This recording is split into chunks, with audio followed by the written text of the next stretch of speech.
The above PV diagram represents the thermodynamic cycle of an engine operating with an ideal monoatomic gas. The amount of heat extracted from the source in the single cycle is. That means हमें calculate करना है amount of heat extracted in the single cycle is. Indeed, so हमें zoom करेंगे Q1 is the amount of heat extracted from the source at constant volume. So हमें zoom करेंगे Q2 is the amount of heat extracted from the source at constant pressure. So हम लिखेंगे solution. The amount of heat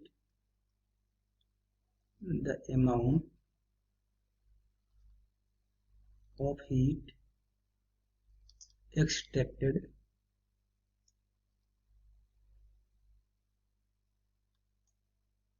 from the source in a single cycle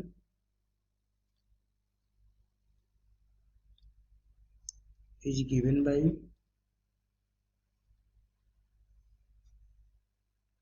Q is equal to Q1 plus Q2. Q1 is the amount of heat extracted from the source at constant volume and Q2 is the amount of heat extracted from the source at constant pressure. So Q is equal to Q1 को हम लिख सकते हैं N CV into temperature difference. So process move कर रहा है from D to A. So temperature difference होगा final temperature minus initial. So यहाँ पे हम लिखेंगे temperature at point A minus temperature at point D plus NCP T final minus T initial. So constant pressure के लिए B point final point है and A point initial point है. So temperature at point B minus temperature at point A. So हमें यहाँ पे calculate करना है A, B and D point का टेम्परेचर. So हमें जूम करेंगे कि temperature at point D is T naught and D to A is constant volume process. So यहाँ पे लिखेंगे D to A is constant volume process.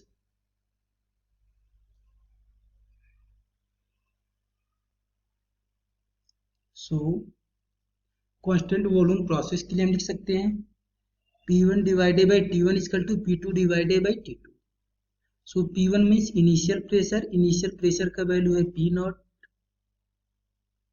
divided by initial temperature का value है T naught. P2 means होता है final pressure and final pressure है 2T naught divided by T2 means final temperature and final point A पे gas पहुंच रहा है तो इस पॉइंट का हमने टेम्परेचर एज्यूम कर लिया है T.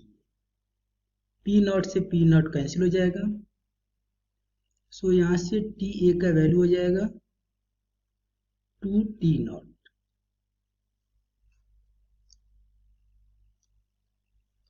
हम नेक्स्ट प्रोसेस लेंगे कांस्टेंट प्रेशर प्रोसेस. यहाँ पे लिखेंगे A to B is constant pressure process.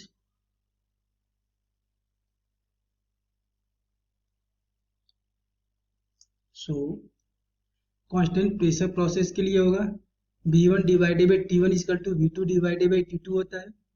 So V1 means initial and initial volume है A पॉइंट पे V नॉट तो volume V naught divided by A point के corresponding temperature का value हम calculate कर चुके हैं 2T naught equal to final volume at point B पे 2V नॉट एंड हमें टेम्परेचर कैलकुलेट करना है B पॉइंट का.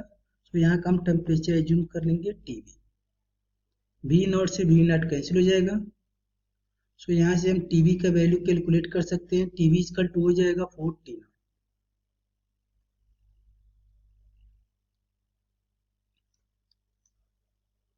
अब हम TA एंड TB का वैल्यू हम टोटल हीट के इक्वेशन में पुट कर देंगे. सो यहाँ से हम कैलकुलेट कर सकते हैं amount of heat extracted from the source in a single cycle.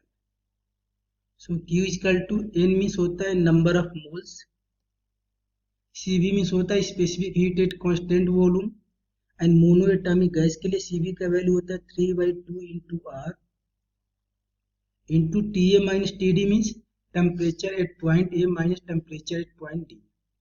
A point का टेम्परेचर है 2T naught and D point का टेम्परेचर है T naught plus NCP dt का वैल्यू पुट करेंगे. सो NCP इक्वल टू होता है 5 divided by 2 into R and TB minus TA means B point का temperature है 4T naught minus A point का temperature है 2T not.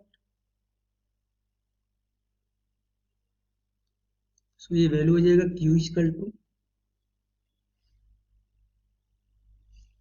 3n RT naught divided by 2 plus